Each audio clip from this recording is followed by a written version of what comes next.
That's 5, 4.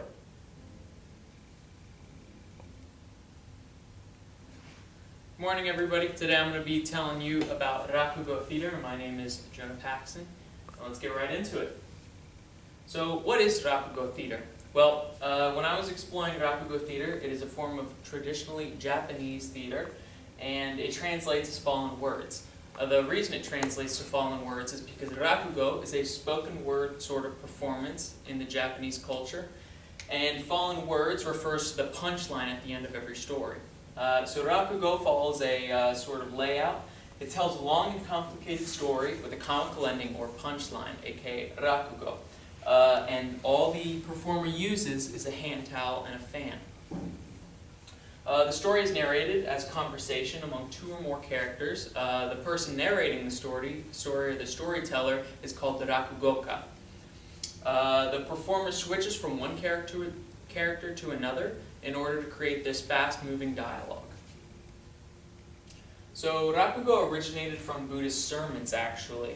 The reason being that the priests used dramatic stories to illustrate spiritual concepts found in Buddhism, which was the dominant religion in Japan at the time. The reason it had to be spoken was because most of these peasants that they were speaking to were uneducated, and Rakugo came along because these stories were so complex before Rakugo that the priests used these comical, funny stories with a sort of theme, an underlying theme, to get the message across. A lot of times these stories followed the brevity of life or the transience of humanity. Rakugo became popular during the Edo period when there was an emerging middle class in Japan, and they had a lot of money to spend, or more money to spend than the peasants, and so they found entertainment in these yose, which were urban theaters, to see these Rakugo performances. So what's kept Rakugo popular and relevant in today's society is the storyteller's ability to adapt to the modern times and tell stories that are relevant to the society we live in, so they can incorporate slang or current events into their stories. So the conventions I'm going to be telling you about are the exaggeration and dynamic character switching.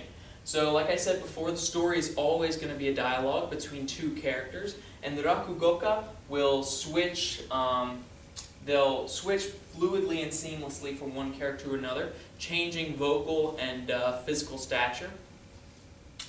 This may include voice, facial expressions, mannerism, and accent. A slight turn of the head when the Rakugoka is performing indicates a switch from one character to another.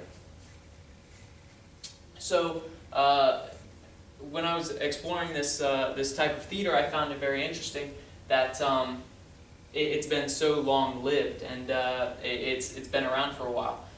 So most characters in these Rakugoka have very strong personalities, which makes it easier for the people listening to be able to visualize and think of the character's motives and intentions. So this is a list of sort of the most popular or the favorite character stereotypes, and I found it was interesting because I found a lot of these character stereotypes in Western culture, and I chose to create a sort of a list of characters in the TV show SpongeBob SquarePants, just to see how these archetypes are, worldwide, and they incorporate a lot of cultural values. So to go deeper into the subject, the exaggeration and dynamic character switching, the Rakugoka will use facial expressions and this dramatic story to captivate the audience. And they'll use very exaggerated pantomime and facial structures so that the audience is crystal clear on what the Rakugoka is trying to get across. And like I said, the tension will be released with the fallen word, the Rakugo, with a pun or a punchline at the end. And a lot of these situations are, again, culturally ambiguous, and they incorporate a lot of different ideas and well-known, they're sort of universal themes in these stories, and this is just a small list. Things that everyone can relate to. So going even a little deeper, and I was curious about how I would be able to how I would be able to fit the role of a Rakugoka for this presentation. So I looked into how students become Rakugoka. And I thought it was very interesting because the process is a little Karate Kid-esque. In that pupils, who are called deshi, will become Rakugo performers through an apprenticeship. And so they will actually live at the Rakugoka's house and perform chores such as sweeping or lawn care, sort of domestic responsibilities, while the Rakugoka will take care of the students' financial needs and give them opportunities to perform on stage. Like I said, the training is all verbal. There is actually no written form of Rakugo to be found anywhere. It's all verbal. And so the way that a student will learn is by trying to imitate the professional Rakugoka. And once they've become comfortable enough to get these stories down, then they are able to incorporate their own little twist of the story and their own mannerisms. So I was curious about how I was going to learn this, because I don't have the opportunity to live for several years with a Rakugoka. So I did a little more research and found that audio and video recordings have been used to train the deshi into becoming Rakugokas. So I used videos of professional Rakugoka in order to try and imitate their mannerisms and their exaggerated characters and their character switching. So I looked for videos with heavy dialogue because my characteristics were exaggeration and character switching. So I wanted to find heavy dialogue with little exposition so that I could get right into the characters and be able to switch fluidly. So here are the videos. The one on the left is professional Rakugoka, and that's me imitating him on the right. So let's watch.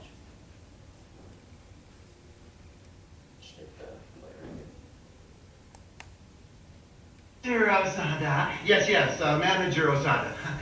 Well, do you see the yellow door over there? That's Manager Osada's office. Please go there. Thank you very much.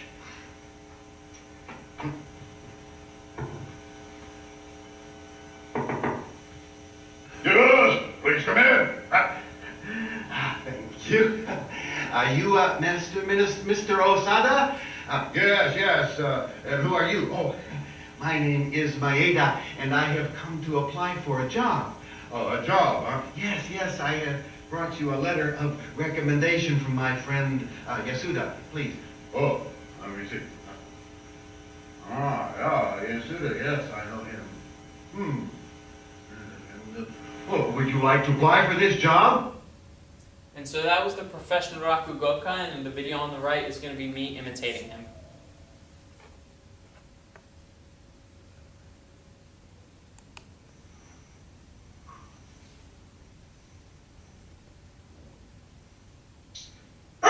You mean the manager, Osada? Huh? Yes, manager, Osada. You see that yellow door over there? That's Manager Osada's office. Please, go there. Oh, thank you very much.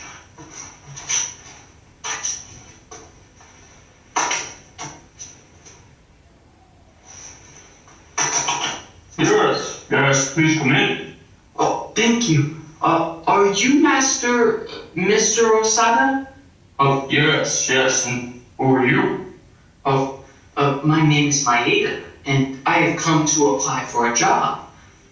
A job, huh? Yes, I brought you a letter of recommendation from my friend, Yasuda. Oh, let me see. Yes. Should I know him? Would you like to apply to this job? And so that was just my experience trying to imitate a master Rakugoka, and I thought it was a lot of fun and very interesting. Manager Osada. And so that was just sort of a practice, and right now I'd like to show you sort of what a semi-professional Rakugoka would look like, and so I'm going to be doing this demonstration for you here today. So a lot of times a Rakugoka will sit on a cushion just so that it's a little more comfortable for them to be on their knees for a long time. They'll start the audience off with a little bit of casual conversation and go right into the story.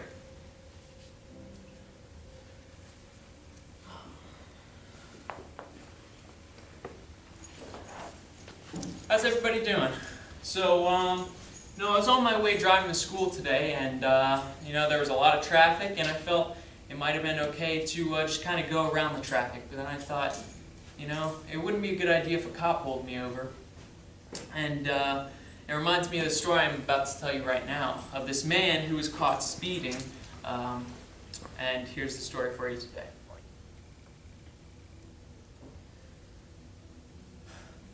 One day there was a man speeding 110 miles in a 70-mile-per-hour zone, and a cop, he's looking, and he sees the man go by, and he says, "Wow, that's too fast." So he goes over, he pulls him over. Cop gets out. "Sir, do you know how fast you're going?" No. How fast was I going?" "Well, you're going about 110 in a 70-mile-per-hour zone. That's not allowed." "Oh, I'm sorry. I was trying to get away from the bank that I just robbed." "Excuse me? You said you robbed a bank?" "Yeah, I did. I'm trying to get away from the police." Stay in the car, sir. I'm going to need to open the trunk and see what's inside." "Oh, excuse me, sir. Please don't do that. I have a dead body in the trunk. It wouldn't be very good if you looked in there." You said a dead body in the trunk?" Yes, sir."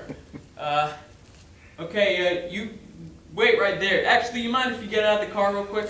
"Oh, sir, I don't want to get out of the car." "Son, I said you need to get out of the car right now," as he was about to hit the man. The guy said, No, you don't want to do that, because I have a gun in the glove compartment right here, and I'll shoot you if you do." Just wait right there for me." Sir, I need to call all units. We need backup. We need backup on the highway. I repeat, all units." And so, helicopters come, everyone can feel the wind in their face, and the chief of police comes and he says, "Well, I'm afraid we didn't find anything. You said, the other police officer said that you had robbed a bank and no banks were robbed. They said that you had a dead body in the trunk and that you had a gun in the glove compartment, and I'm afraid it's just not so. I'm sorry for the time." "Yeah, I know, that guy's making up all sorts of lies. I bet he told you I was speeding, too." And so, you can see how I used several different characters to play that story. There was the police officer, the chief of police, and the driver, and I was able to use the fan and towel effectively to play the steering wheel. I had the fan close and sort of in this towel to play a radio with the antenna. I was able to use the fan for its original purpose, which is the wind. And you can see I was able to effectively switch characters and convey this dialogue of the story. So, I found a lot of similarities in Rakugo with the character switching, and even as a practice to stand-up comedy. With one performer on stage telling a story, usually with a punchline at the end. Today's comedy is sort of broken up into several stories, each with a punchline. But the performer will use their body and voice to supplement the storytelling by playing different characters. One specific performer that I thought was unique was Jeff Dunham with his ventriloquism, because he is able to physically show these characters with the puppets. But again, these characters and these roles that the comedian plays are often greatly exaggerated so as to get a response from their audience. And so the impact that this had on me as a learner, I've always enjoyed being a funny person. I love telling jokes, and this really just gave me an opportunity to learn how a joke is set up and how to sort of captivate an audience by suspending disbelief and playing different characters. Because I found that a lot of times when I'm able to take on the role of a different character and switch roles while telling a joke or a story, it makes it just that much better, and it enables the audience to sort of be with me in that time and share a memory with me. So here are my sources, and thank you guys all for enjoying my presentation. Thank you.